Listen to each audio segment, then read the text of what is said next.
NEET UG ಮರು ಪರೀಕ್ಷೆಗೆ ಹೊಸ ದಿನಾಂಕ ಪ್ರಕಟವಾಗಿದೆ. ನಿಗದಿಯಾಗಿದೆ ಜೂನ್ 21ರಂದು ನೀಟ್ ಯುಜಿ ಮರು ಪರೀಕ್ಷೆ ನಿಗದಿ ಮಾಡಲಾಗಿದೆ. ಮೇ 3ರಂದು ನಡೆದಿತ್ತು ನೀಟ್ ಯುಜಿ ಪರೀಕ್ಷೆ. ಪ್ರಶ್ನೆ ಪತ್ರಿಕೆ ಸೋರಿಕೆ ಹಾಗೂ ಅಕ್ರಮದ ಹಿನ್ನೆಲೆ ರದ್ದಾಗಿದ್ದಂತಹ ಪರೀಕ್ಷೆ ಮರು ಪರೀಕ್ಷೆಯ ದಿನಾಂಕವನ್ನ NTA ಘೋಷಿಸಿದೆ.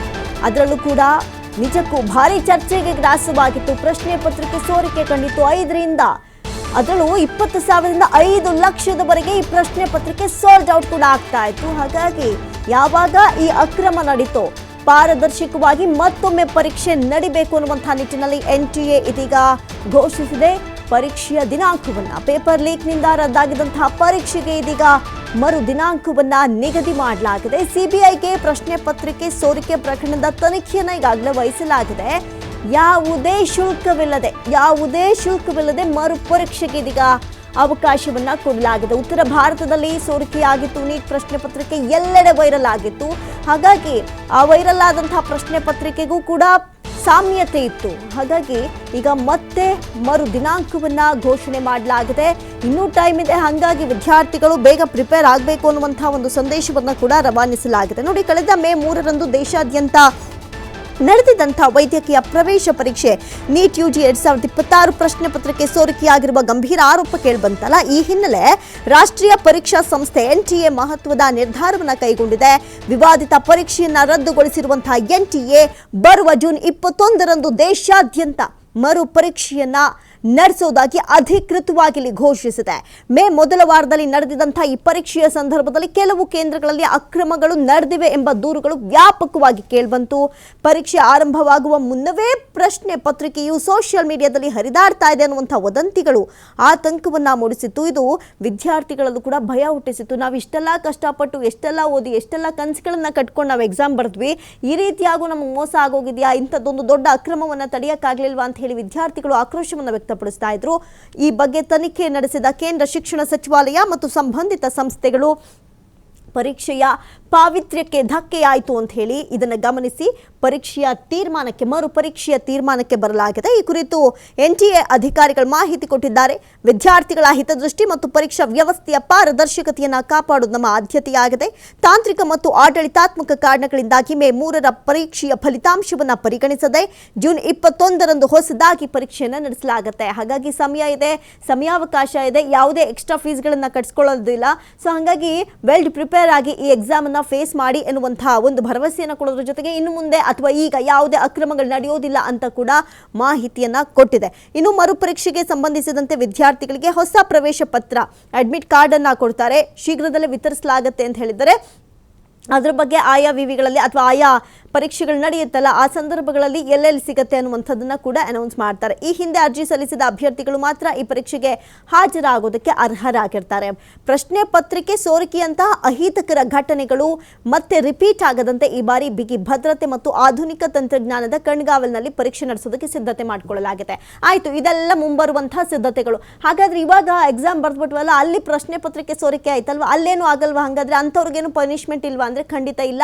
CBIಗೆ ಈ ಒಂದು ವಿಚಾರ ಎಲ್ಲಿಂದ ಲೀಕ್ ಆಯಿತು, ಯಾರಿಂದ ಲೀಕ್ ಆಯಿತು, ಹೇಗೆ ಲೀಕ್ ಆಯಿತು, ಯಾರಿಂದ ಎಷ್ಟು ಜನಕ್ಕೆ ಶೇರ್ ಆಗಿದೆ, ಎಲ್ಲವೂ ಕೂಡ ತನಿಖೆಯನ್ನು ಕೊಡೋದಕ್ಕೆ ಈಗ SBIಗೆ ವಹಿಸಲಾಗಿದೆ. ಈ ಬಗ್ಗೆ ಮತ್ತಷ್ಟು ಮಾಹಿತಿಯನ್ನ ಕೊಡ್ತಾರೆ. ನೇರ ಸಂಪರ್ಕದಲ್ಲಿ ಜಾಯಿನ್ ಆಗ್ತಾ ಇದ್ದಾರೆ ಪ್ರತಿನಿಧಿ ಕೃಷ್ಣಮೂರ್ತಿ. ಮೇ 3ರಂದು, ಇದೇ ತಿಂಗಳ 3ರಂದು ಮೇ ಮೊದಲ ವಾರದಂದು ಬರೆದಂತಹ ವಿದ್ಯಾರ್ಥಿಗಳಿಗೆ ಭಾರಿ ಅನ್ಯಾಯ ಆಯಿತು ಅಂತ ಆಕ್ರೋಶವನ್ನು ವ್ಯಕ್ತಪಡಿಸ್ತಾ ಇದ್ರು. ಈಗ ಮರು ದಿನಾಂಕ ಪ್ರಕಟ ಆಗಿದೆ. ಆದ್ರೆ ಈ ಹಿಂದೆ ಆದಂತಹ ಅನ್ಯಾಯಕ್ಕೆ ಏನ್ ಮಾಡ್ತಾರೆ ಅಂತ? ಅಮೃತ, ವೈದ್ಯಕೀಯ ಕೋರ್ಸ್ಗಳಿಗೆ ಸಂಬಂಧಪಟ್ಟಂತೆ ನೀಟ್ ಪರೀಕ್ಷೆ ಆದಂಥ ಸಂದರ್ಭದಲ್ಲಿ ಪ್ರತಿ ವರ್ಷ ಕೂಡ ನಾನಾ ರೀತಿಯ ಎಡವಟ್ಟುಗಳು ಆಗ್ತಾನೆ ಬರ್ತಾ ಇದೆ. ಆದರೆ ನೀಟ್ ಎಕ್ಸಾಮನ್ನು ನೀಟಾಗಿ ಮಾಡುವಂಥ ಪ್ರಯತ್ನವನ್ನು ರಾಷ್ಟ್ರೀಯ ಅನರ್ಹತಾ ಏಜೆನ್ಸಿ ಕೂಡ ಮಾಡ್ತಾ ಇಲ್ಲ. ಪ್ರತಿ ಬಾರಿ ಪರೀಕ್ಷೆ ಮಾಡ್ದಂಥ ಸಂದರ್ಭದಲ್ಲಿ ಸಾಕಷ್ಟು ಲೋಪಗಳು ಕಂಡು ಬರ್ತಾ ಇದೆ. ಪ್ರಶ್ನೆ ಪತ್ರಿಕೆ ಸೋರಿಕೆ ಆಗ್ತಾ ಇದೆ ಅಂದರೆ ಯಾವ ಮಟ್ಟದಲ್ಲಿ ಅವೈಜ್ಞಾನಿಕವಾಗಿ ಪರೀಕ್ಷೆಗಳನ್ನು ಮಾಡುವಂಥ ಪ್ರಯತ್ನವನ್ನು ರಾಷ್ಟ್ರೀಯ ಅರ್ಹತಾ ಪರೀಕ್ಷೆ ಕೂಡ ಮಾಡ್ತಾ ಇದೆ. ಇದಕ್ಕೆ ಸಂಬಂಧಪಟ್ಟಂತೆ ಕಳೆದ ಬಾರಿ ಪರೀಕ್ಷೆ ಸೋರಿಕೆ ಪ್ರಶ್ನೆ ಪತ್ರಿಕೆ ಸೋರಿಕೆ ಆದಂಥ ಸಂದರ್ಭದಲ್ಲಿ ದೇಶದ ಬೇರೆ ಬೇರೆ ಭಾಗದಲ್ಲಿ ಕೂಡ ಸಾಕಷ್ಟು ಹೋರಾಟ ಆಗಿತ್ತು, ಪ್ರತಿಭಟನೆ ಆಗಿತ್ತು.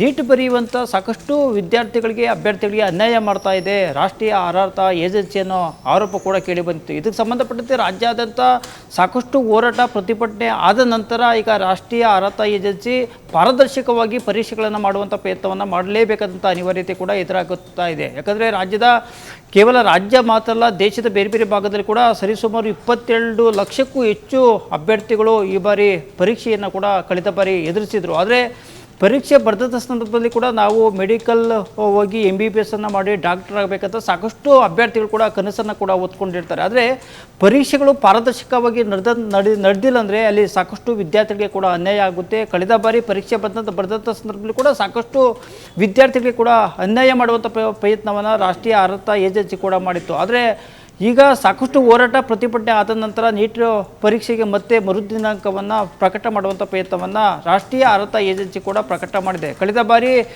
ಮೇ 3ನೇ ತಾರೀಕು ಪರೀಕ್ಷೆ ರಾಜ್ಯದ ಮಾತ್ರ ಅಲ್ಲ, ದೇಶದ ಬೇರೆ ಬೇರೆ ಭಾಗದಲ್ಲಿ ಕೂಡ ಸಾಕಷ್ಟು ವಿದ್ಯಾರ್ಥಿಗಳು ಪರೀಕ್ಷೆಯನ್ನು ಕೂಡ ಬರೆದಿದ್ರು. ಆದರೆ ಪರೀಕ್ಷೆ ಪ್ರಶ್ನೆ ಪತ್ರಿಕೆ ಸೋರಿಕೆ ಆದಂಥ ಬೆನ್ನಲ್ಲೇ ಈಗ ಮತ್ತೆ ಮರು ದಿನಾಂಕವನ್ನು ಘೋಷಣೆ ಮಾಡುವಂಥ ಪ್ರಯತ್ನವನ್ನು ರಾಷ್ಟ್ರೀಯ ಅರ್ಹತಾ ಏಜೆನ್ಸಿ ಕೂಡ ಮಾಡಿದೆ. ಈ ಬಾರಿ ಆದರೂ ರಾಷ್ಟ್ರೀಯ ಅರ್ಹತಾ ಏಜೆನ್ಸಿ ದೇಶದ ಬೇರೆ ಬೇರೆ ಭಾಗದಲ್ಲಿ ಒಂದು ಪಾರದರ್ಶಕತೆ ಹಿತದೃಷ್ಟಿಯಿಂದ ಪರೀಕ್ಷೆಗಳನ್ನು ಮಾಡುವಂಥ ಪ್ರಯತ್ನವನ್ನು ಮಾಡ್ತಾರೆ ಅಂತ ಕೂಡ ಕಾದು ನೋಡಬೇಕಾಗಿದೆ. ಯಾಕಂದರೆ ರಾಜಸ್ಥಾನ ಸೇರಿದಂತೆ ಬೇರೆ ಬೇರೆ ಭಾಗದಲ್ಲಿ ಕೂಡ ಪ್ರಶ್ನೆ ಪತ್ರಿಕೆ ಸೋರಿಕೆ ಆದಂಥ ಸಂದರ್ಭದಲ್ಲಿ ಕೂಡ ಸಾಕಷ್ಟು ವಿದ್ಯಾರ್ಥಿಗಳು ಇದರಿಂದ ಬೇಸರ ಕೂಡ ಆಗಿದ್ರು. ಯಾಕಂದರೆ ಬೇಸರ ಆಗಿದ್ದಲ್ಲದೆ ದೇಶದ ಬೇರೆ ಬೇರೆ ಭಾಗದಲ್ಲಿ ಸಾಕಷ್ಟು ಪ್ರತಿಭಟನೆ ಮತ್ತು ಹೋರಾಟಗಳು ಮಾಡುವಂಥ ಪ್ರಯತ್ನವನ್ನು ಕೂಡ ವಿದ್ಯಾರ್ಥಿಗಳು ಕೂಡ ಮಾಡಿದರು. ಆದರೆ ಈಗ ಅಂತೂ ಇಂತೂ ಮತ್ತೆ ಪರೀಕ್ಷೆ ದಿನಾಂಕವನ್ನು ಘೋಷಣೆ ಮಾಡುವಂಥ ಪ್ರಯತ್ನ ರಾಷ್ಟ್ರೀಯ ಅರ್ಹತಾ ಏಜೆನ್ಸಿ ಕೂಡ ಮಾಡಿದೆ. ಜೂನ್ 21ನೇ ತಾರೀಕು ದೇಶದ ಎಲ್ಲ ಭಾಗದಲ್ಲಿ ನೀಟ್ ಪರೀಕ್ಷೆ ಮತ್ತೆ ನಡೀತಾ ಇದೆ. ಹೀಗಾಗಿ ಈ ಬಾರಿಯಾದರೂ ಕಟ್ಟುನಿಟ್ಟಾಗಿ ಪರೀಕ್ಷೆಗಳನ್ನು ನಡೆಸುವಂಥ ಪ್ರಯತ್ನವನ್ನು ಮಾಡಬೇಕು ಅಂತ ದೇಶದ ಬೇರೆ ಬೇರೆ ಭಾಗದಲ್ಲಿ ಸಾಕಷ್ಟು ವಿದ್ಯಾರ್ಥಿಗಳು ಕೂಡ ಒತ್ತಾಯವನ್ನು ಕೂಡ ಮಾಡ್ತಾ ಇದ್ದಾರೆ. ಹೀಗಾಗಿ ಜೂನ್ 21ನೇ ತಾರೀಕು ನಡೆಯುವಂಥ ರಾಷ್ಟ್ರೀಯ ಅರ್ಹತಾ ಏಜೆನ್ಸಿ ನಡೆಸುವಂಥ ನೀಟ್ ಪರೀಕ್ಷೆ ಎಷ್ಟರ ಮಟ್ಟಿಗೆ ಪಾರದರ್ಶಕವಾಗಿ ಪರೀಕ್ಷೆಗಳು ನಡೆಸುವಂಥ ಪ್ರಯತ್ನವನ್ನು ಮಾಡ್ತಾರೆ ಅಂತ ಕೂಡ ಈಗ ಕಾದು ನೋಡಬೇಕಾಗಿರುವಂಥದ್ದು. ಅಮೃತ. ಥ್ಯಾಂಕ್ ಯು ಕೃಷ್ಣಮೂರ್ತಿ ತಮ್ಮೆಲ್ಲ ಮಾಹಿತಿಗಾಗಿ.